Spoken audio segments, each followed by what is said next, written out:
Loraine Daniels thought she was just feeding a stranger with her last $10, a silent man with tired eyes and no name. But that man was Shaquille O'Neal, the secret CEO of the very company she was fighting to work for. What she didn't know was that her single act of kindness would ignite a corporate war, expose buried racism, and shake the power at the top. As lies spread and systems try to erase her, one truth remains unshakable: you can't bury someone who refuses to bow. She wasn't begging for a job, she was rewriting the rules. Sometimes the smallest kindness begins the loudest ripple. Before we deep dive into this interesting story, subscribe to our channel and tell us where are you watching from. Share in the comments below. The diner sat off Highway 54 like a forgotten relic. A steel box covered in peeling red paint and old jazz posters sun-bleached into ghosts. The window frames were fogged with grease. The neon sign buzzed weakly like it wanted to die but couldn't quite let go. And the scent that met you at the door was a cocktail of burned coffee, fried onions, and something nostalgic like childhoods no one wanted to talk about. The air conditioning had surrendered weeks ago, and the fans above barely sliced through the soupy Georgia heat. Every booth had a crack in the leather, and every chair wobbled just a little. Still, it stayed open. Places like this always do. Behind the counter, Loraine Daniels worked with the efficiency of someone who didn't have time to dream. Her uniform, cream-colored with blue piping, now faded to a pale gray, clung to her back. Her shoes, once white, were worn smooth at the soles. She moved quickly, pouring coffee, wiping crumbs, managing orders on a notepad she had to keep flipping because the carbon copies ran out 2 days ago. There was no glamour in her rhythm, just muscle memory and willpower, the kind that keeps people upright when everything else is broken. It was 1:42 p.m. Post-lunch rush. The place had emptied out, except for a trucker sleeping over his cold hash browns and a teenager scrolling through his phone like he could swipe away the town itself. Then, the bell over the door gave a half-hearted jingle, and he stepped in. He didn't just walk, he arrived, all 6'11" of him. Shaquille O'Neal ducked beneath the doorframe, wearing a hoodie that said nothing, and shoes that had seen better days. His presence was impossible to ignore, and yet he carried himself like a ghost, quiet, unbothered, observant. People usually either stared or froze around him. But here, no one looked up. The cook didn't care. The teen was lost in headphones, and Loraine barely registered him until she noticed the way he sat. He chose the corner booth near the window, the one where the sun hit too hard, where the fans didn't quite reach. He didn't open a menu, didn't take off his hoodie, just sat, arms folded, looking out the glass like he was watching a life he didn't belong in. There was no celebrity in his posture, no arrogance in the set of his shoulders. He didn't look hungry, not exactly, but something about him, the slump in his frame, the stillness in his hands, reminded her of hollow places she'd seen in the mirror too many times. She poured him a glass of water without being asked, and placed it gently on the table. "You good?" she asked, her voice dry from hours of overuse. He nodded once. "Yeah," he said, low and slow, almost like it hurt to speak. She walked away, but her mind didn't. Something about him lingered. Maybe it was the way he hadn't touched the water. Maybe it was the heat in the booth, how he didn't flinch. Maybe it was the quiet. There was something heavy about it, something that pressed against her chest like a warning or a memory. 15 minutes passed. He hadn't ordered. The kid had left. The trucker was gone too. Now it was just them, the cook in the back blasting old Motown, and the clock ticking loud enough to measure grief. She stepped to the register, opened the till, and stared down at her tips for the day. 4 ones, 2 quarters, 1 crumpled $10 bill. She had budgeted that money in her head already. A gallon of milk, a half loaf of bread, enough gas to get Jaden to school on Monday. But something pulled at her, a feeling. Maybe it was pity. Maybe it was something deeper, an old soul recognizing another carrying too much weight. She pulled the 10, slid it into her apron, and walked back to the kitchen. "Ray, fry me up a plate," she called. "Catfish special, the good one." Ray grunted but obeyed. She plated it herself. Fried catfish, mashed potatoes, collard greens, cornbread. The real plate, not the skimpy portions they gave walk-ins. She balanced the tray, walked back to his table, and placed it down in front of him. He looked up, surprised. "I didn't order," he said, voice low. "I know," she replied, "but you look like you need it." He hesitated, hand going to his hoodie pocket. She caught it. "Don't," she said. "It's covered." He stared at her like he didn't understand. Maybe he didn't. When was the last time someone did something for him without wanting a favor or a photo? She turned before he could say more, and walked back behind the counter, pretending to clean the same coffee pot she'd already scrubbed twice. She didn't watch him eat, not directly, but she knew when the fork clinked against the plate. knew when the napkin was used, and she knew when he sighed, a slow, deep release, like something long trapped had finally let go. He finished the plate but didn't move, just sat there, staring at the window again. Outside, traffic passed without hurry. A kid on a bike popped a wheelie and laughed. The world kept turning. Shaq finally stood, slow, like gravity was heavier on him than most. He reached into his pocket again. She looked up sharply. "I told you it's on me," she said. He paused, then nodded. He didn't insist. Instead, he pulled a napkin from the holder, took a pen from the sugar caddy, and scribbled something. He folded the napkin twice, placed it under the empty glass, and walked out the door without another word. Loraine watched him leave, watched the way he ducked again beneath the frame, watched the way he disappeared into the sun like a man walking towards something that didn't exist yet. She walked to the booth, picked up the napkin. On it, 3 words. "You saw me." That was it. No signature, no name, just the truth. She stood there, napkin in hand, and felt something shift in her chest. Not joy, not hope, just a kind of stillness she hadn't felt in months. Like maybe for once, the universe had noticed she existed too. She didn't know who he was, didn't care. She'd fed him because she understood what it felt like to sit in a place full of people and still feel like a ghost. She'd fed him because some people carried hunger in places you couldn't see, because dignity wasn't something you had to earn. It was something you deserved, no matter how long it had been since someone offered it to you. She tossed the plate in the dish bin, the napkin in her pocket, and went back to wiping counters that wouldn't stay clean. The next morning, a name would flash across a corporate email chain at Titan Equity. A new CEO, unannounced, anonymous, a change at the top no one expected. And behind a desk, Shaquille O'Neal would hold Loraine Daniels' application in his hand, the napkin still folded in his coat pocket. But for now, in the rusted heartbeat of a dying diner, a woman gave up her last $10. And the ripple began. You can't see rock bottom until you're lying flat on it. The morning air in Eastwood projects had the texture of exhaust and old regrets. There was a stillness to the cracked pavement outside Loraine Daniels' apartment that didn't come from peace, but fatigue. A kind of worn-down silence that lingered between the faded cars and sagging door frames. Inside apartment 4B, time moved differently. It slowed, then rushed, then stalled entirely depending on whether the hot water was working or the fridge still hummed. This morning, neither were on her side. The apartment was a shoebox barely held together by good intentions and temporary fixes. The couch had springs that poked through its belly like broken ribs. The floor had water damage under the tiles that curled like paper in fire. Half the kitchen cabinets were empty except for a dented can of peas and a box of cereal, well past its expiration. A child's pair of sneakers sat neatly by the door, too small now, but she couldn't throw them away. They were from a better time, a steadier one, a time before everything had started to unravel. Loraine stood in front of the mirror in her small bedroom, fastening the single pearl earring she hadn't lost. Her reflection stared back like a woman preparing for battle with nothing but a paper shield. She smoothed the wrinkles out of her skirt, tugged the hem of a blouse that didn't quite fit like it used to, and ignored the missing button near her waist. The blazer had once belonged to her sister, who now lived 3 states away and hadn't returned a call in months. Loraine understood. Struggle had a way of making people scarce. Her resume, printed at the local library and folded 4 times to fit into her purse, was creased like a roadmap someone kept unfolding in search of something better. But it was real, honest, no inflated titles, no shiny degrees, just years of labor, front desk work, retail management, call center shifts that ended in migraines. It was the resume of someone who knew how to endure, who had been dependable even when the world wasn't. She glanced at the clock. 7:02 a.m. Her interview at Titan Equity was in 2 hours, but the bus ride across town would chew up most of that. The company was an empire in glass and steel, perched like a fortress in the middle of downtown. They didn't just hire people, they launched careers, controlled projects, owned property, and now they were expanding their diversity reach, as the press release had said. Though everyone knew what that usually meant. 2 brown hires, 3 panels, and a year of performative change before things went back to normal. But this was her shot, maybe her only one. She reached for her purse, careful not to disturb the $10 bill tucked inside. She'd worked a double shift at the diner last night and left with $23 in tips. She used 8 to get home, 5 to buy eggs and bread, and tucked away 10. Not for groceries, not for bills, but in case something went wrong at the interview. She'd learned long ago that things usually did, and you always needed an exit plan. She left the apartment quietly, locking the door with a turn so practiced it felt like muscle memory. On the stairs, she passed Mr. Curtis from 3C, still wearing his janitor uniform from the night shift. He nodded, She smiled.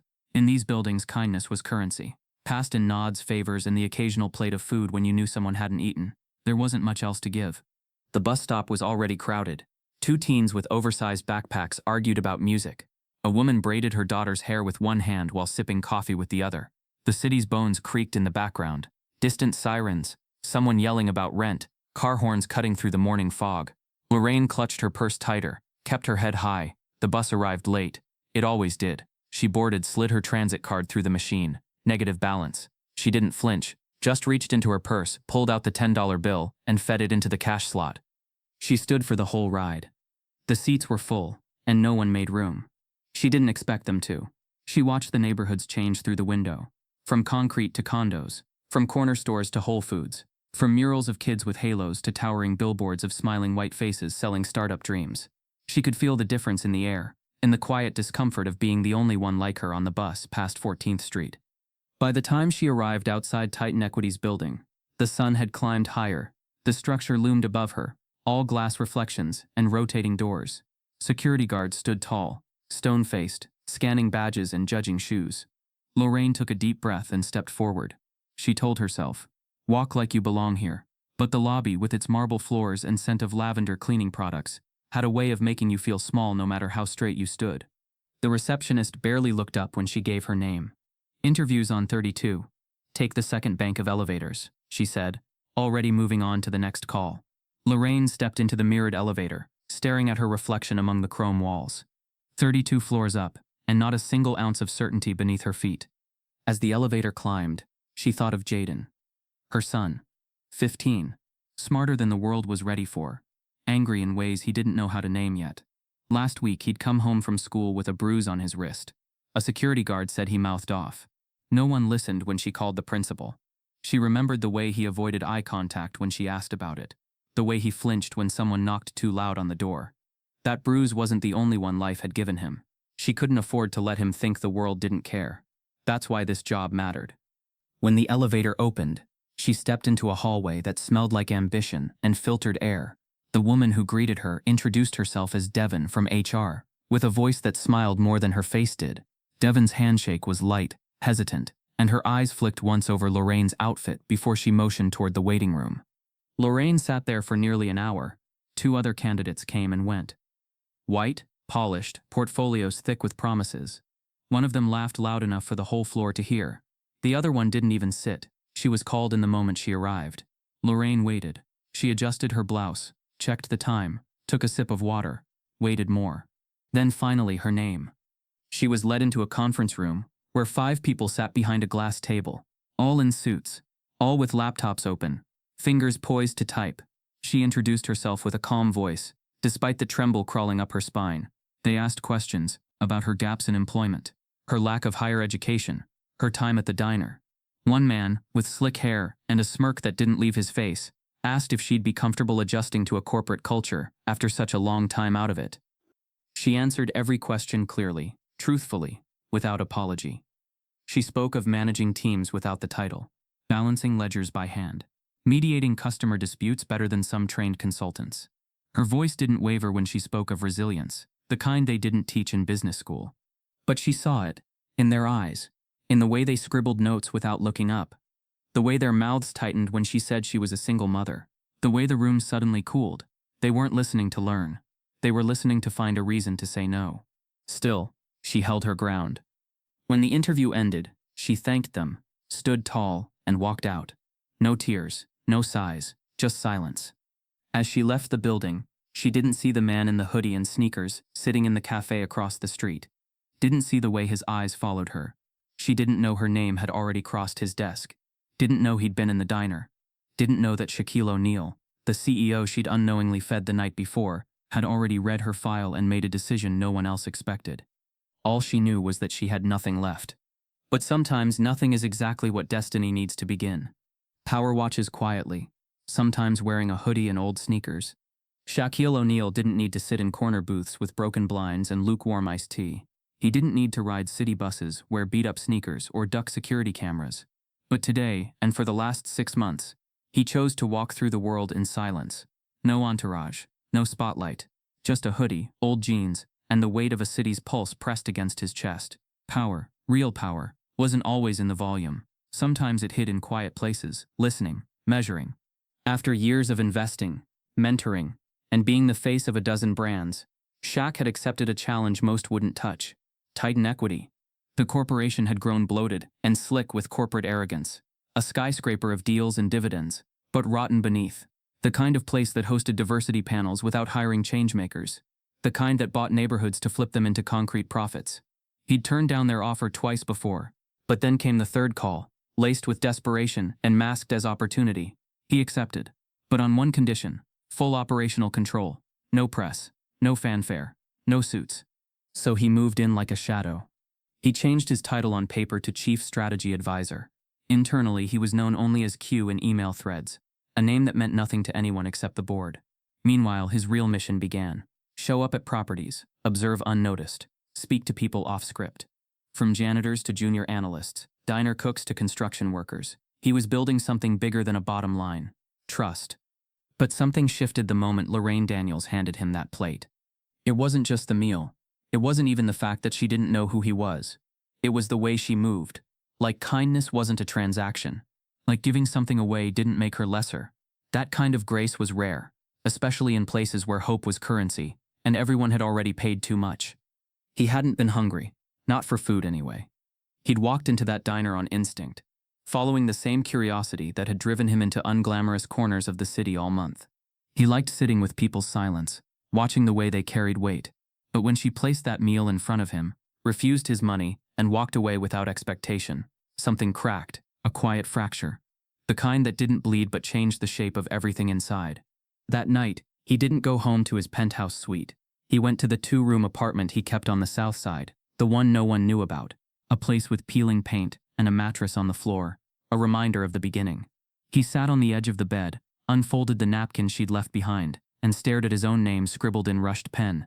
She had seen him, not the brand, not the myth, him, and that haunted him more than he cared to admit. The next morning, before the sun dragged its fingers across the skyline, Shaq stood in front of the towering glass entrance of Titan Equity. No one recognized him. They never did when he came this way. He had memorized the security protocols, the back elevators, the badge access codes. He slipped into the operations wing, blending with interns and early risers, sitting quietly near break rooms or in empty cubicles. He listened. And this morning, he was listening for her. He pulled her file from the internal candidate list. Loraine Daniels, 39, former assistant manager, 4 jobs in 7 years, laid off twice, single mother, GED, a resume that HR had already flagged as non-competitive, a file that would have been quietly deleted if he hadn't stepped in. But now, he was watching. He sat in a side corridor while she passed through security, her shoes echoing sharp against the marble. She was early, hair neatly tied back, blazer pressed, expression unreadable. She held her purse close, her steps deliberate. She didn't look around like someone impressed by wealth. She looked like someone with nothing left to lose, which he knew made her dangerous in the best possible way. In the executive suite, the boardroom prepped for her arrival, laptops open, coffee poured. Brandon Cale, head of recruitment and one of the company's most smug relics, scrolled her resume with the kind of disdain only privilege could afford. Shaq stood behind the mirrored glass, watching. Single mother, GED. 6-month gaps, Brandon muttered, smirking. Another diversity push? Shaq said nothing, just noted it. Loraine entered the room, shoulders straight. She greeted them with calm professionalism, eyes level, voice clear. They asked her about productivity metrics, supply chain efficiency, customer retention. She answered with field knowledge, real-world experience. She spoke like someone who didn't have a second chance lined up. She spoke like a storm wrapped in silence. Brandon tried to trip her, asking her to define KPIs for a multi-million-dollar project. She responded with a breakdown that simplified the numbers and exposed flaws in their existing model. One of the younger panelists, a woman named Joyce, blinked twice. Shaq caught the moment. That flicker of respect. It mattered. But still, he saw it. The quiet dismissal, the coded language, the way her words were treated like guesses instead of expertise. Her resume had already written a narrative in their heads. Her skin had written the rest. And they weren't listening. Not really. Shaq clenched his jaw. After she left, the room fell into the usual post-interview chatter. Brandon was the loudest. Resilient, sure, but not executive material, he said. We've got better candidates. Better how? Joyce asked. He waved a hand. Experience, cultural fit. Shaq stepped into the hallway, phone in hand, made a note. Brandon, removed from hiring committee. He left the building through the side entrance, stepped into the sunlight, and took a deep breath. The city pulsed around him. Honks, heat, laughter in the distance. He thought of her again, the way she hadn't begged, hadn't tried to charm. She had simply stood her ground. That meant something. He called up her application again on his phone, flagged it for review, scheduled a follow-up. He didn't need to explain himself to anyone, not anymore. Later that day, he walked into the HR analytics floor and asked to meet with the data manager. They were nervous. Everyone was. He didn't smile. He asked for a report. Application approvals by demographic, rejections by zip code, trends in interview scoring. The numbers didn't lie. They told a story of exclusion hidden behind bureaucracy. He didn't raise his voice. He didn't need to. That evening, Shaq sat in his apartment. Lights off, phone off, just silence. He thought about what it meant to change a system from the inside. He thought about all the Loraine Daniels who never got through the front door, and he thought about a $10 meal that tasted like dignity. The world thought he was just another rich man with endorsements and a past full of dunks and rings, but they had no idea the kind of legacy he intended to leave. Not in rebounds, but in restoration. Not in stats, but in stories. And this story had just begun. What if the job you need most is already watching you? Titan Equity's central headquarters stood like a monument to power. 40 stories of ambition glazed in tinted glass, its lobby lined with modern art no one understood but everyone praised. On the 31st floor, nestled behind 2 biometric scanners and a black marble reception desk, was a corner office labeled Only Q. Inside, the air was quieter than most places in the building. Not because it lacked activity, but because the man occupying the chair didn't believe in noise. Shaquille O'Neal, listed discreetly as Chief Strategy Advisor in company memos, sat at his desk reviewing data on a touchscreen display larger than most people's living rooms. But today, his attention wasn't on stock movement or market saturation. It was on a resume. He had stared at the same file for 40 minutes. Not because it was impressive, at least not by corporate standards. In fact, HR had already passed it over twice. The system had flagged the applicant as low tier, single mother, 2 recent evictions, GED only, and a 10-year employment history riddled with stops and starts. She was everything the company's profile filter rejected: statistically risky, socially unfit, and economically unstable. But Shaq wasn't reading statistics. He was reading her cover letter again. It wasn't poetic, no fancy metaphors, no corporate jargon. Just 4 paragraphs, clear, defiant, raw. She wrote about raising a son in a world that judged her before asking her name. She wrote about being let go for calling out racism on the floor, about working double shifts in diners and warehouses, about how leadership didn't scare her because survival had already taught her everything power couldn't. She didn't ask for a handout, she asked for a shot. And at the bottom, in shaky handwriting that had clearly been scanned from a handwritten draft, were 7 words. If you're reading this, thank you. Shaq leaned back in his chair. He had met her once, or maybe twice. The first time she fed him. The second time, she sat in front of people who didn't want her there and held her own without blinking. Both moments played on repeat in his mind now, as if something bigger than him was weaving it together without permission. He tapped his screen, brought up internal comms, opened a new entry in the applicant review system. He overrode the auto-rejection and submitted a manual override. Advanced to interview, priority flagged by executive review. The room remained still. No confetti, no applause, just the quiet echo of a decision that would ripple far deeper than anyone in HR would realize. Downstairs, however, the HR department did notice, and they didn't like it. The override came from a back-end channel only top-level execs could access. It had no name attached, just a timestamp and a clearance code. At first, Devon, the HR lead, thought it was a system glitch. Then she checked the applicant's file and frowned. Loraine Daniels, GED, waitress, no Ivy League, not even a community college. She scrolled further, then stopped. The override had triggered a red flag memo across her department. Do not reassign or remove, pending executive attention. Devon pursed her lips. She walked down the hallway to Brandon Cale's office. Brandon was the type who made everything about hierarchy. His office door had his nameplate lit by backlight, as if it needed stage lighting. He looked up as she walked in, already annoyed. He hated surprises, especially ones that interfered with his curated stack of candidates, most of them clean-cut, polished, and shaped by legacy. She got bumped, Devon said, not sitting down. Who? Brandon asked. Daniels, Loraine, from the rejected pile. She's in the rotation for the Thursday interviews. Brandon arched an eyebrow. On what grounds? Executive override, back-end clearance. Brandon stood. Who? Doesn't say. He rubbed his jaw, already calculating. It had to be someone with serious pull. Only a handful of people had back-end override access, and the only one unpredictable enough to use it without explanation was Q, the silent giant who appeared in board meetings unannounced, never smiled, and had somehow become the company's most feared mystery. Fine, Brandon said. We'll add her, but we're not wasting top-tier slots. He tossed her resume on the desk like it smelled bad. Put her last. The decision was made, but something deeper had started to stir. Suspicion, resentment, and a question no one in that department could answer. Why her? The whispers began almost immediately. By the time Loraine arrived the next morning, her name had already passed through 5 different offices and 24 group chats. Who pulled her? She doesn't fit. There's a mistake, but no one stopped her at the entrance. Instead, they watched from corners and cubicles, cataloging every detail, her clothes, her hair, her confidence, or lack thereof. Loraine could feel it. She hadn't been trained to read corporate energy, but she understood tone. She understood silence. The receptionist didn't meet her eyes. The elevator operator, usually chatty with other candidates, simply nodded and pressed 32. When she stepped into the waiting area, 2 other candidates glanced up, then quickly down, their smiles frozen in place like plastic fruit. One woman even stood and whispered something into an assistant's ear. The assistant didn't respond, just nodded and made a note on her tablet. Loraine swallowed hard. She felt underdressed, underqualified, unwanted. But she also remembered her son's voice that morning, the way he'd hugged her and said, "Don't let them talk down to you, Ma." So she straightened her back, adjusted her blazer, and waited. Behind the glass walls of the executive suite, Shaq watched it unfold.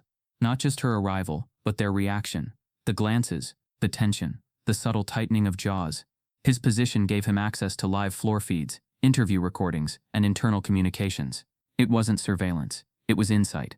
And right now, what he saw was a culture on autopilot, one allergic to disruption, one where someone like Loraine was a glitch in the algorithm. He tapped his pen against the desk. Something else was wrong. A red notification flashed on his screen. It was a copy of an internal note just posted to her file, anonymous, from someone inside. It read, "Candidate previously involved in workplace misconduct, theft allegations. May want to re-verify integrity before advancement." Shaq's stomach dropped. He tapped the security log. No such incident was on record. He scanned her background check again. Clean. No charges. No civil disputes. This was planted. Malicious. And whoever did it had just made a very bad mistake. He tracked the source. IP traced to the 33rd floor. HR cluster. Brandon's wing. His jaw tightened. He didn't act immediately. Instead, he let it sit.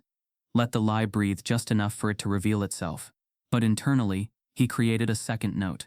Anonymous entry logged and flagged for ethics breach. Subject of internal investigation. Continue with candidate interview. Do not notify author of flag. Back in the waiting area, Lorraine's name was finally called. The assistant leading her didn't smile. The hallway felt longer than it was. Every click of her heels sounded like judgment. Still, Loraine walked tall. As she stepped into the conference room, she felt the heat, not from the temperature, but the tension. 5 interviewers, 4 of them unreadable, one of them Brandon, smiling too wide. It was the kind of smile that came before a takedown. They began. The questions were surgical, passive-aggressive, polished, framed like logic, but soaked in bias. They asked about her gaps in employment, then circled back to it 2 more times. They asked her to describe a time she handled stress, but dismissed her example from the diner as non-corporate experience. They asked her about leadership, then cut off her answer midway to save time. But she held, didn't waver. Her voice was measured, her facts precise. She spoke of systems failing workers, of creative solutions under pressure, of turning 2-person shifts into sustainable workflows. She spoke like someone who had lived the job, not just studied it. Shaq watched the whole thing from behind the mirrored panel wall. Face unreadable. When she mentioned restructuring at her last job, and how she was let go after calling out discriminatory scheduling, he leaned forward. And when Brandon sarcastically asked, "Would you say your past circumstances make you more of a fighter or more of a victim?" Shaq stood. The interview ended not long after. She left the room calmly. But she knew, she felt it, something had gone wrong, and she couldn't put her finger on it. But something about that room didn't feel like rejection. It felt like sabotage. Outside, the breeze hit her as she stepped into daylight. Her heart was racing.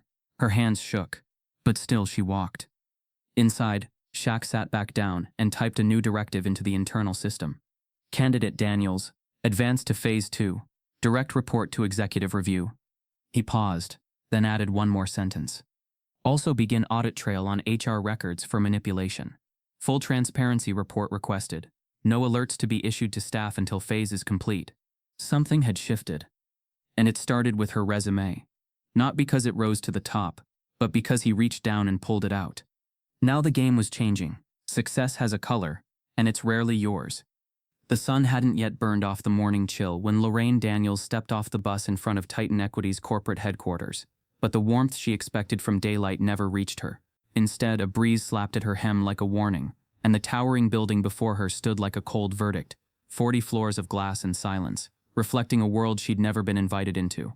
She clutched her bag tighter, feeling the thinness of the blazer she'd borrowed from a friend.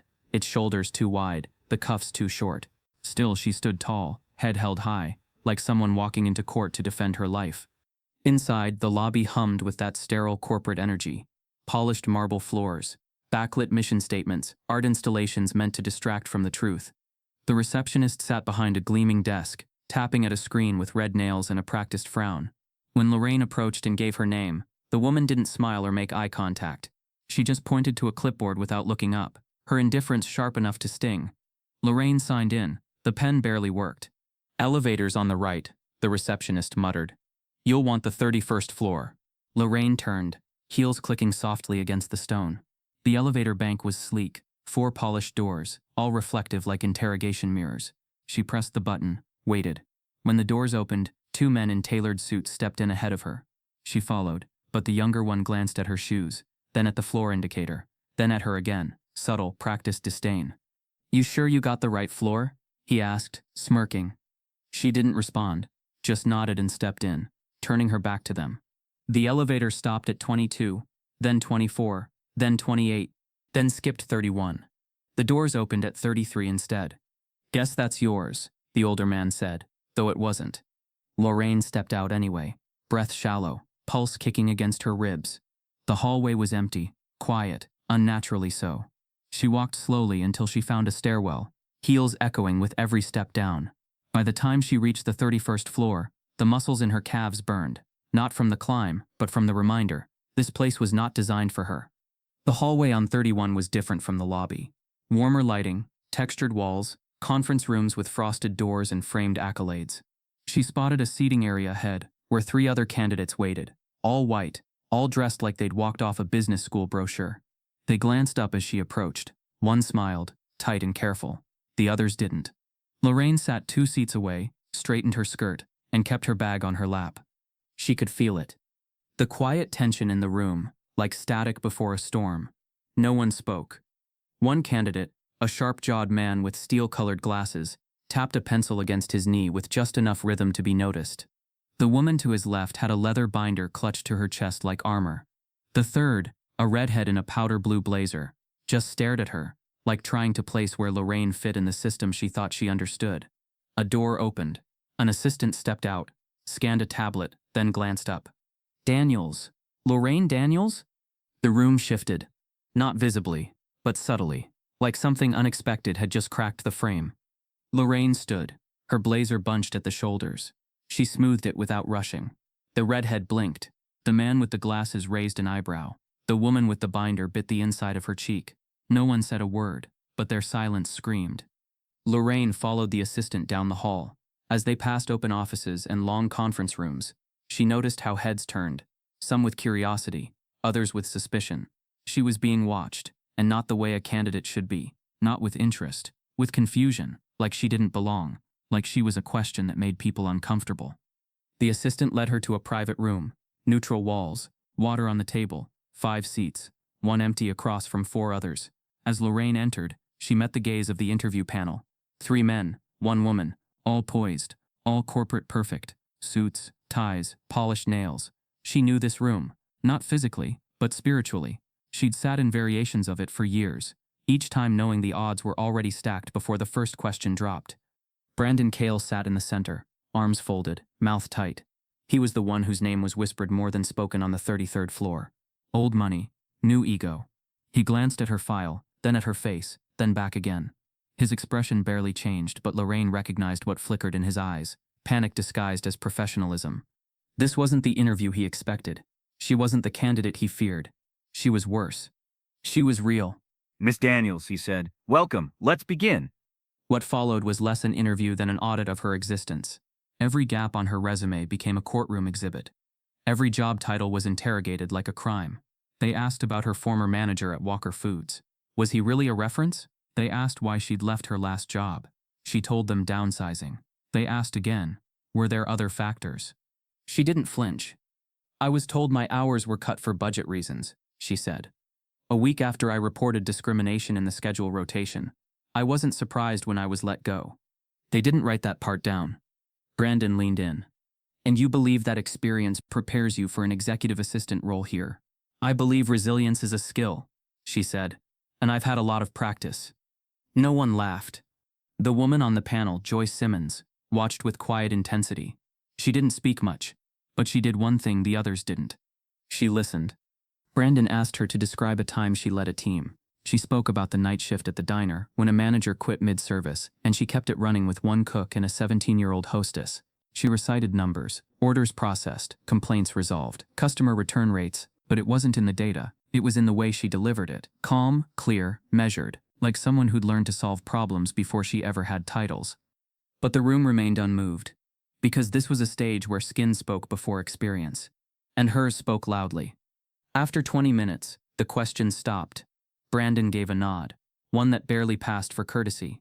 "We appreciate your time," he said, already looking down at his tablet. Loraine stood, offered a quiet thank you, and turned to leave.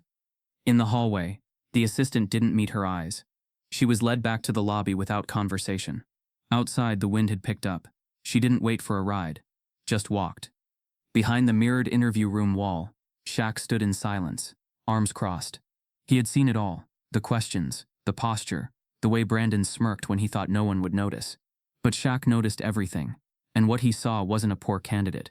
He saw a broken system, a system that reacted to Loraine the way the body reacts to infection, by trying to push it out, even if it's the cure. He stayed behind after they left, watching the room empty. Because sometimes the most dangerous person in a building isn't the one with a plan. It's the one with nothing left to lose. And Loraine Daniels had just walked through the front door of a system built to erase her. But this time, someone saw her. And this time, someone was ready to burn the blueprint. Some people don't hate you. They hate that they can't break you. The boardroom's glass wall looked out over Atlanta like it owned it. A panoramic view of power, sleek and blinding in the late morning sun. Inside, the lighting was colder, artificial, humming low like a quiet threat. The table stretched long and smooth, a slab of money disguised as furniture, and seated along one side were 5 figures, crisp suits, matching pens, eyes sharpened by entitlement. Across from them sat Loraine Daniels. She had arrived 5 minutes early, and had been asked to wait 5 minutes longer. The imbalance was strategic, designed to chip at confidence. But Loraine didn't flinch. She sat upright, hands folded in her lap, posture still. Her borrowed blazer stretched slightly at the elbows. Her heels weren't designer, and her resume had already been judged before she spoke a word. But she was here, and that in itself was defiance. Brandon Cale led the panel, seated dead center like a conductor who believed he was the show. He wore a slim-cut navy suit and an expression that was both welcoming and suspicious, the kind that smiled while planning to slice. To his left, Joyce Simmons maintained quiet composure, a legal director with eyes like locked safes. On Brandon's right sat Mason Triggs, head of finance, tapping a Mont Blanc pen rhythmically, as if Lorraine's presence annoyed his schedule. The remaining two, a woman from compliance and a man from branding, said little but scanned her with unreadable expressions, the kind that said, "We've already decided." "Miss Daniels," Brandon began, tone dripping with corporate syrup, "thank you for joining us today." She nodded once. "Thank you for having me." He glanced at her resume again, as if seeing it for the first time. Quite a journey. Loraine met his eyes. "Yes." He chuckled lightly, then leaned back in his chair. "Let's dive in. You've listed experience as an assistant manager at Walker Foods, correct?" "Correct. Yet we found limited record of formal supervisory training. Can you elaborate on your leadership experience in that role?" She didn't miss the subtle accusation in limited record. But she didn't blink. I led daily operations, opened and closed the store, managed scheduling, handled escalated customer issues, and trained new hires, including some who went on to become team leads. Brandon scribbled something. But no formal certification. No, she said, just results. Mason Triggs spoke next, without looking up. Your employment history has gaps. 6 months here, 8 months there. What were you doing during that time? Caring for my son, looking for stable work, getting through eviction court. That made Brandon look up. Eviction court? Yes, she said, twice. He tilted his head like she'd handed him a puzzle. That's honest. It's also the truth. Joyce's eyes flicked sideways, catching Brandon's reaction before he masked it. He smiled again, that tight, pressurized grin. And you believe that personal hardship translates into corporate capability. I believe survival builds discipline, she said. I believe being the only one standing when everything's falling apart is leadership, just without the corner office. There was a silence, the kind that grows too quickly and reveals too much. Mason cleared his throat. What systems are you proficient in? She listed the POS systems, project management tools, and databases she'd trained herself on. Brandon interrupted halfway through. Did you complete any formal coursework for these? Or self-taught? Self-taught, she replied. Mostly on night shifts. The free versions. Impressive, Joyce murmured, her first word. Brandon kept smiling, but the tone had shifted. She wasn't cracking. He pivoted. Let's talk about conflict. Tell us about a time you clashed with a superior. Loraine breathed once. Steady. At the diner, we had a manager who rotated shifts based on favoritism. Lighter skin, better shifts. I documented patterns, brought them to HR. A week later, my hours were cut, and then I was let go. Do you think that was fair? No, she said, but it was predictable. Brandon paused, then leaned in, a little too close, a little too smug. And what role did you play in your own termination? The question landed like a slap. The temperature in the room shifted. Lorraine's shoulders rose half an inch, then settled. I told the truth. If that's the reason, then I played the only role I should have. The silence that followed was no longer professional. It was personal. Behind the mirrored glass wall adjacent to the boardroom, Shaq stood with arms folded, jaw tight. He watched every twitch, every eyebrow, every loaded pause. Loraine couldn't see him, but he saw everything, especially the way Brandon was poking, needling, baiting. And then it happened. Brandon smiled wider, held up her resume like it was fragile. One more question, Miss Daniels. Your address history.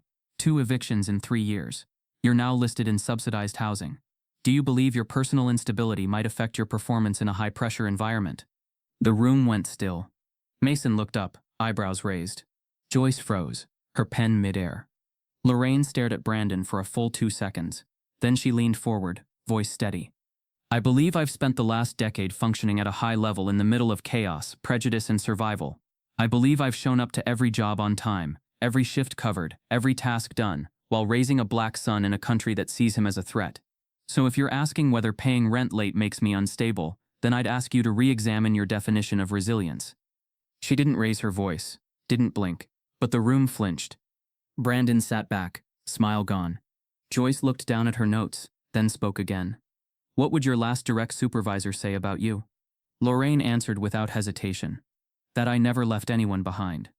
Outside the glass, Shaq exhaled. He had seen executives fold under less, Ivy League grads who unraveled at pushback. He'd seen entitlement collapse in boardrooms, seen men sweat through $4,000 suits when challenged. But Loraine didn't flinch. Her posture was truth. Her presence was earned, and Brandon beneath the smirk was scared. Because people like Brandon didn't hate Loraine for her resume. They hated her because they couldn't bend her. The interview ended without ceremony. Joyce thanked her genuinely. Mason mumbled something neutral. Brandon nodded stiffly. Loraine walked out with her chin high. Back in the corridor, whispers buzzed. Assistants glanced up from behind screens. A security guard straightened as she passed. Her name was moving through the building now, not just as a candidate, but as a disruptor. When she reached the elevator, she saw her reflection in the chrome. Tired, composed, unshaken. The doors opened. She stepped in. Inside the boardroom, Joyce turned to Brandon. That was a line too far. He shrugged. It was necessary. We're vetting integrity. You were vetting poverty, she snapped. Shaq had heard enough. He returned to his office without a word, pulled up Brandon Cale's digital profile, and flagged it for ethics review. Then he opened Lorraine's file and added a note. Candidate exhibited executive-level poise under targeted pressure. Recommend immediate consideration for leadership placement, pending internal review clearance. The resume they didn't want to read was now the one they couldn't ignore. And the story they tried to bury was the one rising loudest. Sometimes, enemies dress like allies and smile the hardest. The air in Titan Equity's HR wing had turned sharp. Not cold, sharp, the kind of atmosphere where whispers carved paths through polished corridors and side eyes flicked faster than emails. Just after 11:04 a.m., a new internal memo circulated through encrypted threads marked urgent candidate concern. No sender listed, no title, just a subject line that did what it was meant to do, sow doubt. Within moments, the attached file began its silent march from screen to screen. A PDF with an anonymous report that alleged 3 things: suspected theft from a previous employer, an altercation with a supervisor, and an unverified tip about drug use during her time at a transitional shelter. No sources, no dates, just claims, perfectly timed, meticulously placed. It reached Devon in HR first. She opened it with a furrowed brow and didn't blink for a full 10 seconds. Then came the hesitation, not disbelief. Protocol. Devon knew the file was unsubstantiated, but the system didn't care about substance, it cared about perception. An executive candidate flagged for misconduct was a liability, and protocol meant automatic freeze on their application until the matter was resolved. Within 20 minutes, the order had been executed. Lorraine's Phase 2 interview was halted, her application suspended. She was called to the lobby by an assistant she didn't know. Her heels clicked down the corridor with confusion simmering just under her skin. She hadn't received an agenda for the day, but she'd been told to be on call for a final round. Yet when she arrived downstairs, a mid-level HR rep in a charcoal pantsuit greeted her at security with a forced smile that didn't touch her eyes. "Ms. Daniels," the woman began, tone too polished. "We'll need to reschedule pending clarification on a few things." "Clarification?" Loraine asked.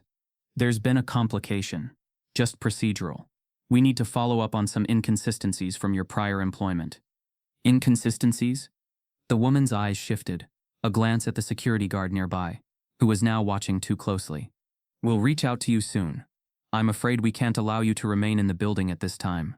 Loraine felt it instantly, the coil tightening in her gut. The humiliation wasn't loud but precise. It wasn't about volume, it was about control. "I'm being escorted out?" she asked, voice even. "It's policy," the HR rep replied. They didn't offer to walk her to the door. They didn't ask if she understood. They didn't even apologize. She left like a ghost, shoulders squared, jaw locked, eyes ahead, while 2 admin assistants watched from the mezzanine above, with the kind of curiosity reserved for accidents on the highway. She didn't cry. Not on the sidewalk. Not at the bus stop. Not when the bus lurched, and her phone buzzed with a reminder she'd set for a final interview that now wouldn't happen. She didn't even cry when she got home and found her son, Jaden, asleep on the couch with a box of crackers and his schoolbook open on his chest. She'd been here before. Not the office, the dismissal. This wasn't her first sabotage, not her first backdoor whisper war. The only difference was that this time, she wasn't sure who had done it, and that gnawed at her harder than the lie itself. But what Loraine didn't know was that she had never been alone in that building. Not really. Because Shaquille O'Neal had seen the email first. It had hit his private network just before 10:58 a.m., flashing in the protected audit panel of the internal monitoring suite. Unlike HR, he didn't need time to decide what to do. He didn't need to verify. He knew. The formatting, the structure, the careful vagueness, it wasn't written like a concern. It was written like a trap, like someone inside the company had crafted a landmine and dropped it right in her path. He traced the IP in 4 minutes. Not outsourced. Not random. Internal. 3rd floor. Office 3F109. Brandon Cale. The same man who grilled her with a smile. The same man who weaponized her eviction. The same man who now clearly wasn't just trying to fail her. He was trying to erase her. Shaq sat in silence as the audit logs loaded. Time-stamped access to her file. Download history. A screenshot saved at 10:26 a.m. The exact section of her resume mentioning her time at St. Monroe Transitional Housing. A note in the margin. Could be useful. He stared at it for a long time. His hands, massive and steady, curled into slow fists. He opened a secure line and called legal. "Start a privacy audit," he said. "I want full traceability on any candidate tampering from Brandon Cale's network. Quiet and fast." "Yes, sir," came the reply. He didn't slam the phone. He didn't raise his voice. Shaq had learned long ago that silence hits harder when it follows disappointment. Elsewhere in the building, Brandon was leaning back in his office chair, sipping from a mug that read "The Grind Never Sleeps." His smile was light, his posture casual. He didn't flinch when he heard Devin say Lorraine's interview was being postponed. He didn't blink when she said she was being escorted out. He didn't need to. As far as he was concerned, the problem was solved. What Brandon didn't know, couldn't know, was that the walls were already closing in. Across the building, Joyce Simmons had just finished her call with someone from compliance. She'd seen the pause in the system's candidate flow, the freeze on Lorraine's profile. Something didn't add up. She'd been on enough panels to know the real risk wasn't in hiring someone from a rough background. It was in letting people like Brandon define what qualified looked like. By the end of the day, she would submit her own inquiry to the ethics board, quietly, carefully. Meanwhile, Loraine sat on the edge of her bed that night, staring at a wall she'd seen too long, too many nights in a row. Her son slept quietly now, but she didn't. She replayed every second of her interview, every twist of Brandon's lips, every glance exchanged between the panelists. She kept wondering what she'd missed, what she could have done differently. But that was the trick, wasn't it? It wasn't her. It was never her. They just picked the wrong one to silence. The next morning, her inbox dinged with a single line from Titan Equity. Your application remains under executive review. Please do not respond to rumors or unofficial communication. More soon. She stared at the message, reading between the words. Shaq had made his move. And Brandon's game, once so smugly protected, was now unfolding in real time, piece by piece. By the end of that week, 3 things would happen. The internal security team would complete their forensic audit of Brandon's device. A quiet disciplinary hearing would be scheduled without public memo. And Loraine Daniels would receive an invitation to meet in person with someone she had no idea was watching her all along.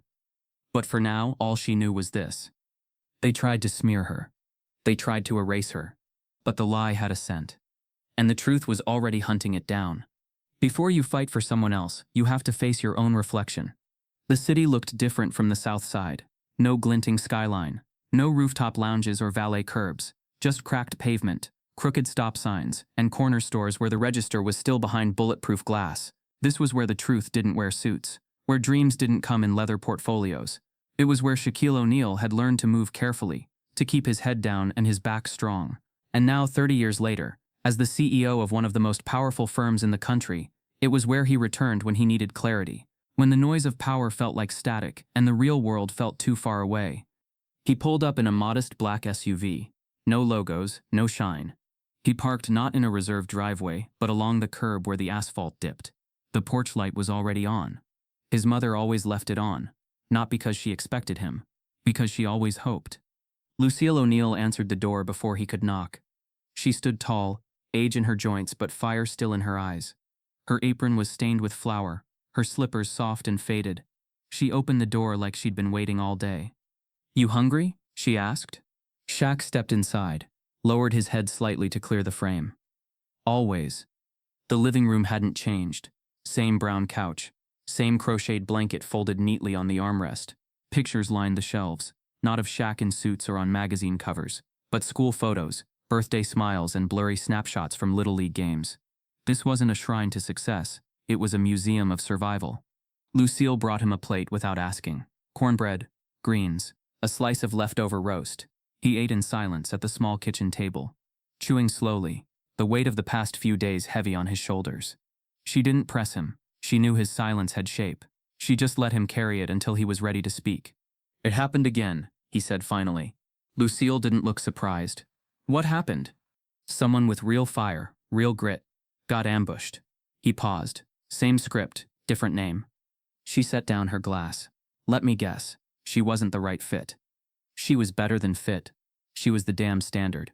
He shook his head. "They still tried to ruin her." Lucille didn't respond right away. She leaned back, folded her arms, and studied her son. "You remember Miss Clara?" Shaq nodded.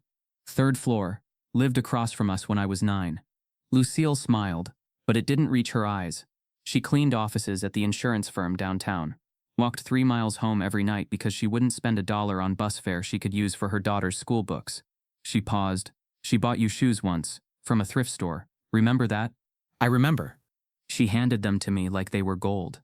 Said, 'Your boy needs to walk like he's going somewhere.' You wore those sneakers until the soles gave up."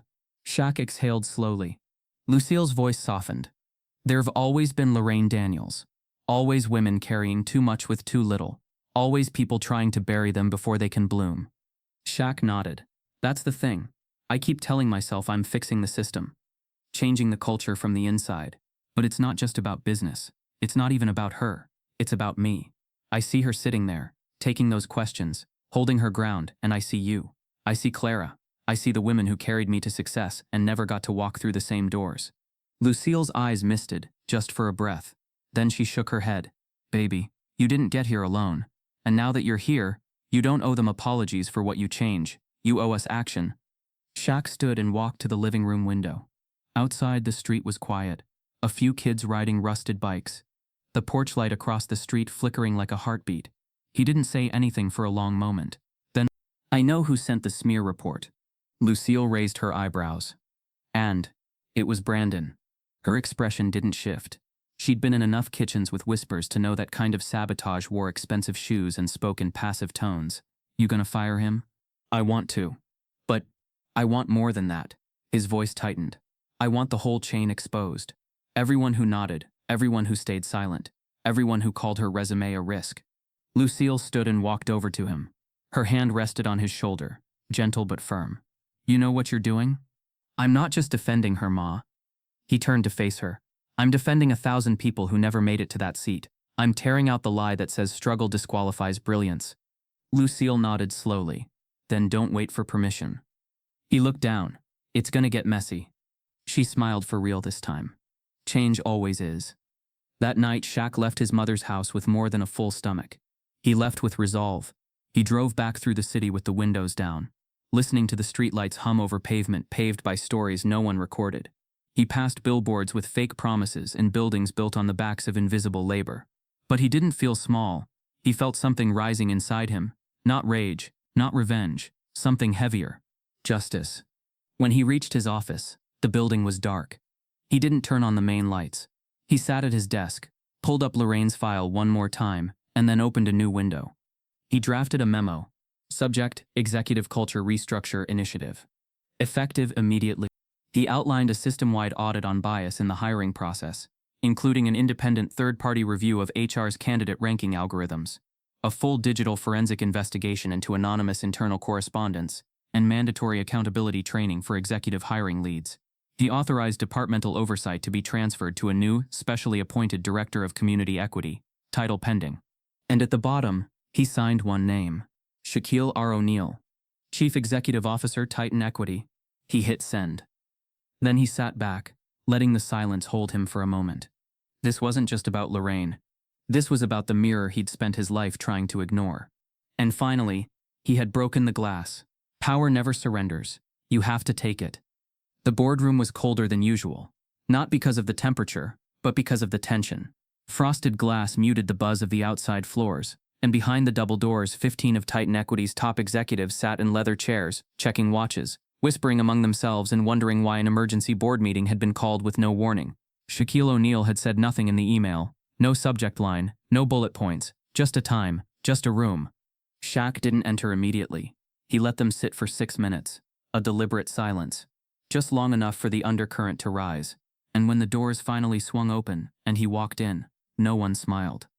He didn't offer greetings. He didn't take his usual chair at the far end. He stopped at the center of the table, placed a single manila folder on the glass, and looked around the room. I'm only going to say this once, he said. What we do in this building is going to define us, not our numbers, not our stock performance. This. Brandon Cale leaned back in his chair, legs crossed, eyes bored. If this is about the hiring pipeline restructuring, I think we— It's not, Shaq interrupted, his voice like gravel pressed between iron. Brandon blinked. Other board members turned their heads.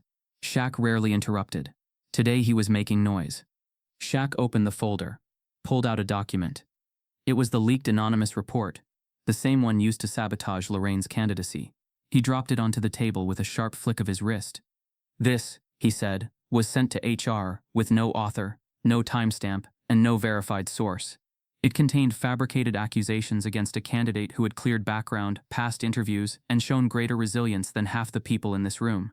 Whispers cracked around the table. Someone coughed. Someone shifted a water glass. No one touched the paper. Shaq continued. I had it trace the origin of that email. Internal server. Logged under a known device on the 3rd floor. He paused. The air froze. Office 3F109. Brandon Cale's terminal. Brandon's head tilted like he hadn't heard right. Then he scoffed. You think I sent that? With what motive? Shaq's stare didn't flinch. You tell me. Brandon straightened in his seat. This is ridiculous. We've all vetted candidates. I've raised legitimate concerns about her background. You didn't raise concerns, Shaq snapped. You fabricated them. You used her financial status and housing history as ammunition. You tampered with the file system. You hijacked an executive review process. That's not vetting. Brandon's voice climbed. You have no proof. Shaq's voice remained low. We have server logs, IP matches, a saved draft of the report on your cloud account. You didn't even encrypt it, Brandon. A low murmur rippled through the room. Board members shifted uneasily. Some sat back, eyes wide. Others narrowed their gaze toward Brandon, not in surprise but calculation. You're blowing this out of proportion, Brandon said. It's a candidate, one. Shaq leaned in. It's never just one. The room went silent. Shaq scanned the table. How many resumes like Loraine's have been shredded without a second glance because someone didn't like the zip code on the contact line? How many candidates were filtered out because their name didn't sound like a good culture fit? No one spoke, but their silence said enough. Shaq continued, his voice steadier now, heavier. I didn't take this position to smile for press photos and endorse stale policies. I took it to change the direction of this company. And that starts here, right now. He reached for a second folder, pulled out a printed memo. Effective immediately.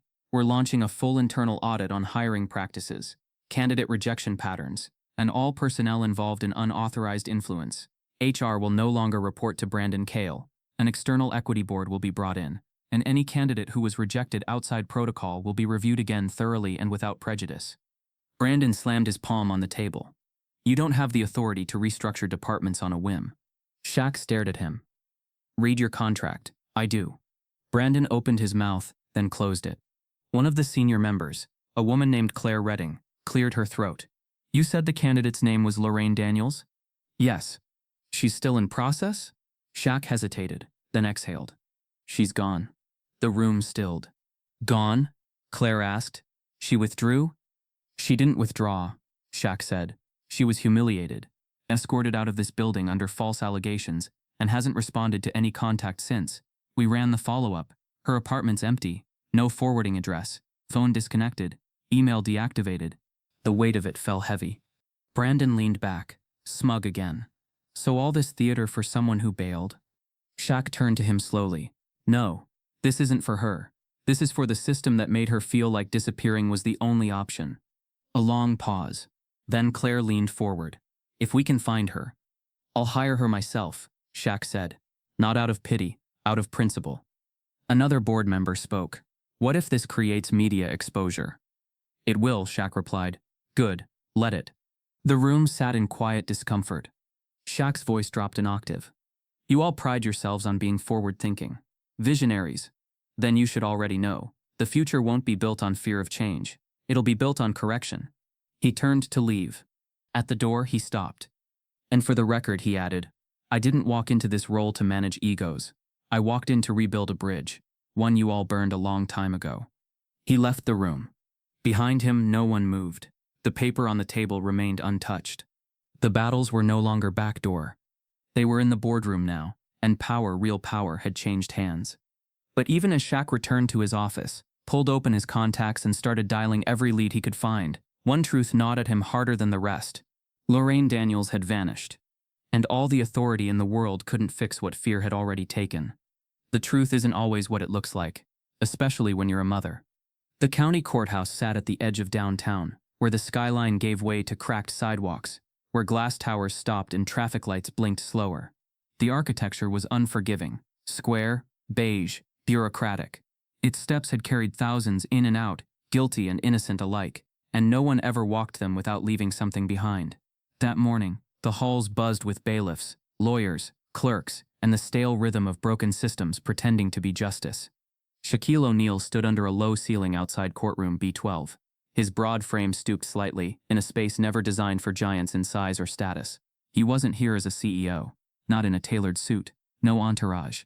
Just jeans, a hoodie, and eyes that had seen enough in the last week to understand how truth bends beneath power. He held a manila folder in one hand, not with contracts or reports, but with something heavier: regret. He hadn't slept much.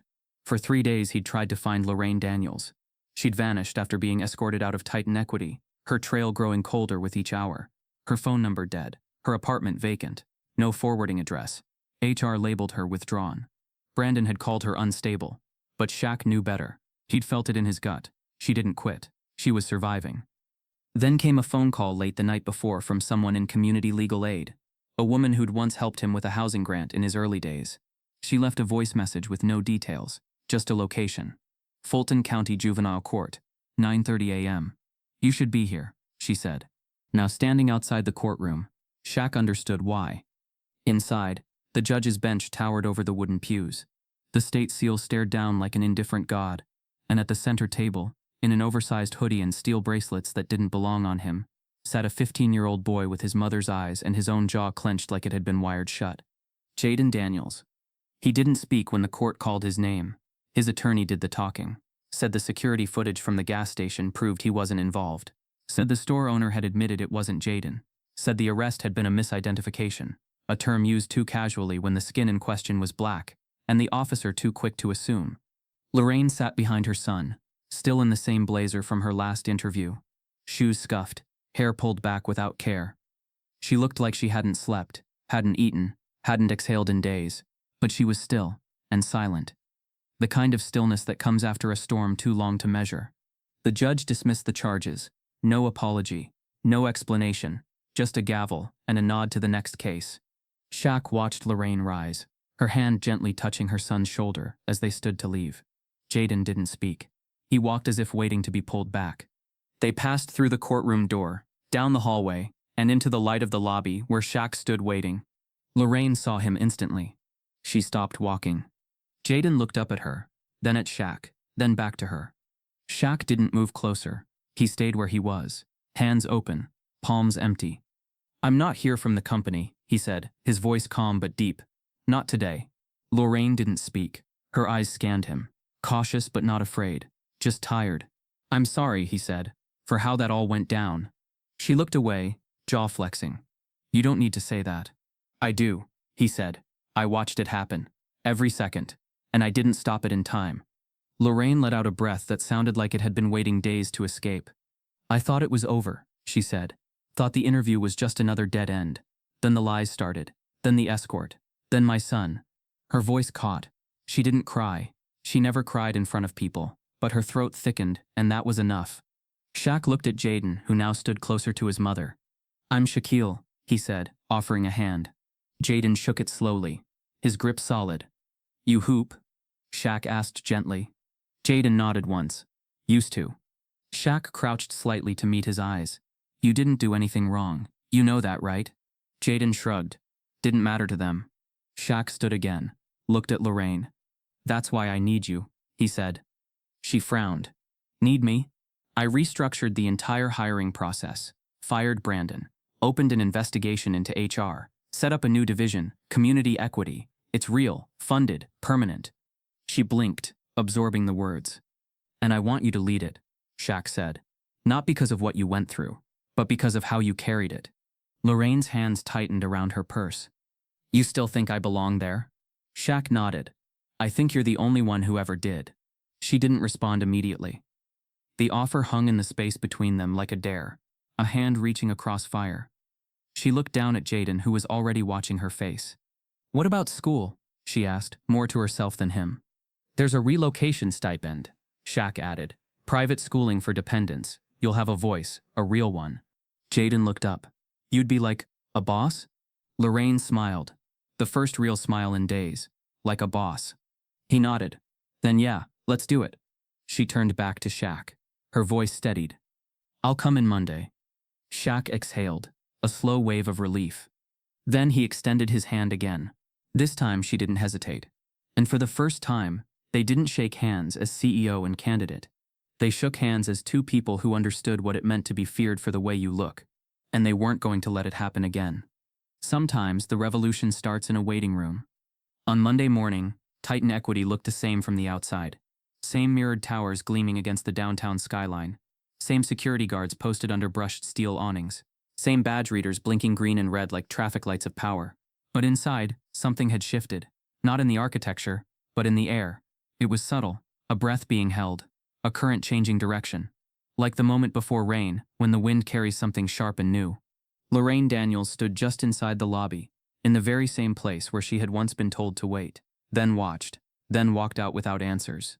This time, no one ignored her. The receptionist greeted her by name. The security guard gave a nod of respect. Even the elevator arrived without skipping her floor. She was dressed in navy slacks, a crisp blouse, and a leather-bound notebook tucked under one arm, not to impress anyone, but to carry the weight of something earned. She pressed the button for the 33rd floor executive level. When the doors opened, it was Shaq who stood waiting. He wore no suit, just slacks and a fitted shirt, his frame commanding without effort, his face calm, but his eyes, those deep-set, patient eyes carried something different today. Not vengeance, not even satisfaction. Pride. "Morning," he said simply. Loraine smiled. "You still doing the meet and greets?" Shaq motioned down the hallway, only for the ones who change everything. They walked side by side toward the glass-walled office that had once belonged to Brandon Cale. The placard had been removed. The door now opened into a workspace with exposed brick, whiteboards full of scribbled community projects, and a table instead of a desk. At the head sat a plaque etched in matte bronze. Director of Community Equity, Loraine Daniels. She stepped inside, taking it in slowly. No fanfare, no audience, just purpose. Shaq leaned against the door frame. "We're launching 3 new programs this quarter. One's an outreach pipeline for job training in low-income zip codes. Another is a scholarship partnership with Atlanta Public Schools. Third is internal, a full overhaul of hiring procedures and bias checks." Loraine turned, her expression sharp with understanding. "You want the real stories behind the numbers." "Exactly," he said. "I don't want to fix the glass ceiling. I want to rip out the floor that keeps people from even getting in the building." She nodded. "What's the resistance like?" Shaq smiled faintly. "Let's just say HR needed a reminder that change isn't optional anymore." He handed her a folder, the first official assignment. Inside, a case study on prior candidates flagged unfairly by the system. Names she didn't know, stories she already understood. She looked up. "Where's Brandon?" Shaq's smile vanished. Demoted. Reassigned to archival compliance. No more hiring authority. No more panel seats. Loraine didn't gloat. She wasn't here for revenge. "I don't care where he landed," she said. "I care what we build now." Outside the office, word had spread. The new director was the woman who had once been forced out. The candidate they tried to erase was now writing policy. In the days that followed, departments adjusted like tectonic plates. Compliance submitted to new audits. Finance approved redirected community funds. Talent acquisition underwent mandatory recertification, led in part by Loraine herself. She didn't lecture. She told stories. Stories of bias disguised as process. Stories of missed talent because of the assumptions in an email. Stories that made even the stiffest executives look down at their polished shoes and wonder what they'd missed or enabled. It wasn't always smooth. One manager pushed back. "We've always done things this way." Loraine's answer came without anger. "Then it's time to stop." A junior associate asked if her role was symbolic. She looked him dead in the eyes and said, "Symbols don't rewrite hiring protocol, I do." Her presence didn't quiet the halls. It sharpened them. Suddenly, people were watching how decisions got made, not just the outcomes. Applications stopped disappearing. Resumes were no longer filtered by neighborhood or professional tone. Internal referrals no longer went unchecked. And above it all, Shaq moved quietly, not hovering, just reinforcing. Every room he entered knew the new culture wasn't a phase. It was a promise. One afternoon, Shaq and Loraine stood side by side at a community center ribbon cutting, where the first Titan-sponsored career readiness hub opened in a repurposed middle school. The mayor shook hands, cameras flashed, but the most powerful moment came after the ceremony, when a woman in a diner uniform approached Loraine. She handed her a slip of paper. "My daughter just applied for the internship program you launched. First person to ever read her cover letter, said she sounded brilliant." Loraine folded the note. "She probably is." The woman hesitated. "You think someone like her can make it?" Loraine smiled. Not politely, boldly. "She already has," she said. "The door's open now." By the end of the quarter, Titan Equity's numbers had shifted, but not just on paper. Their reputation had changed. News outlets ran features about the company's transformation, not centered on Shaq, not centered on a scandal, but on a story of how one act of kindness, one $10 lunch, had revealed a broken system and forced a reckoning. A new phrase began circulating among staff. Equity isn't a value, it's a verb. And those who once whispered judgment now whispered something else: respect. Because the revolution hadn't come with fists or protests. It had started in a waiting room. And walked back in with her head held high. We think we change the world with power, but sometimes it's with $10 and a meal. The diner had changed. Not in the bones. The brick walls still curved at the same angle, and the counter still ran long and smooth beneath the front window. But in the feel, the ceiling fans were new, spinning clean air into the refurbished booths. The cracked leather had been replaced with rich brown cushions that smelled of polish and promise. The jukebox now played warm jazz instead of static, and a new sign above the door read, "The People's Table," Esta reclaimed. Shaquille O'Neal stood just outside the entrance, looking in through the glass like he was seeing something he'd dreamed once. His reflection stood beside him, distorted just slightly in the pain, older and heavier in experience. He'd come alone. No cameras, no press team, no shareholders. Just a man in jeans and a quiet hoodie, holding a memory like a fragile thing between his ribs. He stepped inside. The bell over the door gave a clean, deliberate chime. Not desperate, not broken, just intentional. A young woman behind the counter looked up from the register, smiled and nodded. She wore a black apron stitched with gold thread. Kindness is currency. Behind her, the line cooks moved with rhythm. Two men, both locals, both black, slinging breakfast for a crowd of early risers.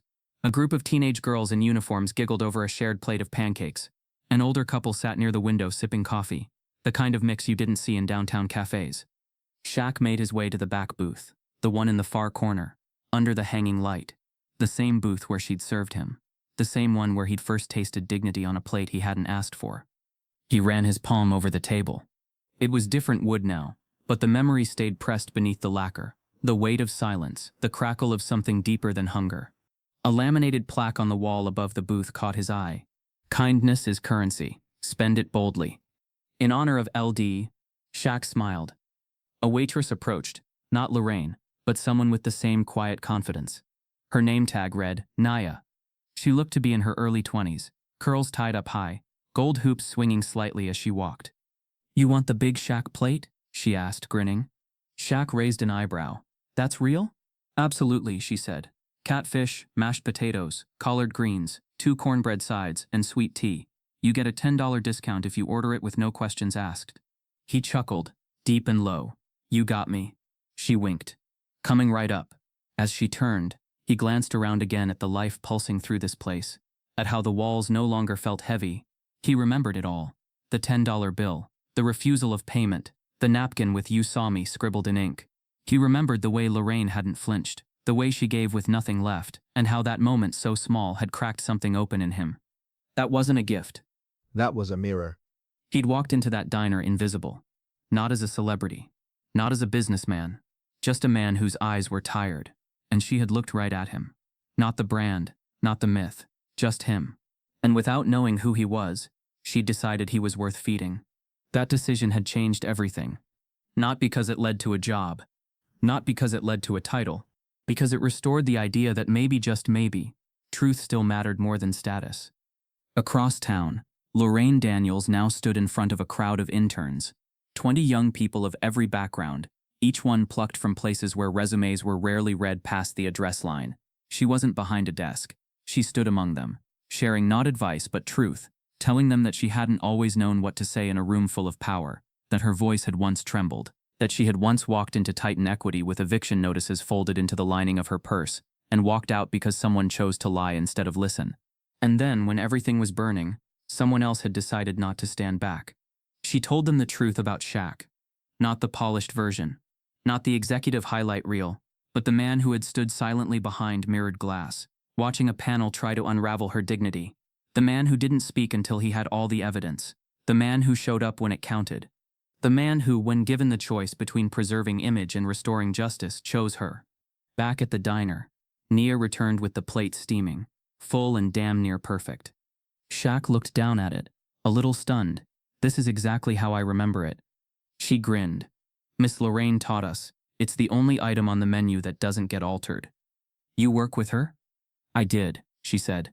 She doesn't come by much now, but she helped set this place up again. Said it had to be more than a restaurant. Said it had to be a reminder. Shaq nodded slowly. Of what? Naya pointed up to the plaque. That sometimes the world doesn't need another millionaire. It needs someone willing to spend their last dollar feeding a stranger. Shaq didn't say anything at first, just picked up his fork and took a bite of catfish. It was hot, crisp, and perfect. When he finished, he left $100 bill folded under the napkin. No note, no signature. He stepped outside into the afternoon sun, where the sidewalks bustled and buses hissed and life moved on without knowing that the man walking by had once helped reshape an empire. He looked back at the diner once, at the old brick now painted warm cream, at the windows filled with laughter, at the place where kindness had once changed his life without asking for anything in return. He thought about all the people who would sit at that booth after him. People with stories, with hope barely hanging on, with hunger in more places than their stomachs. And he knew without a doubt that this story didn't belong to him.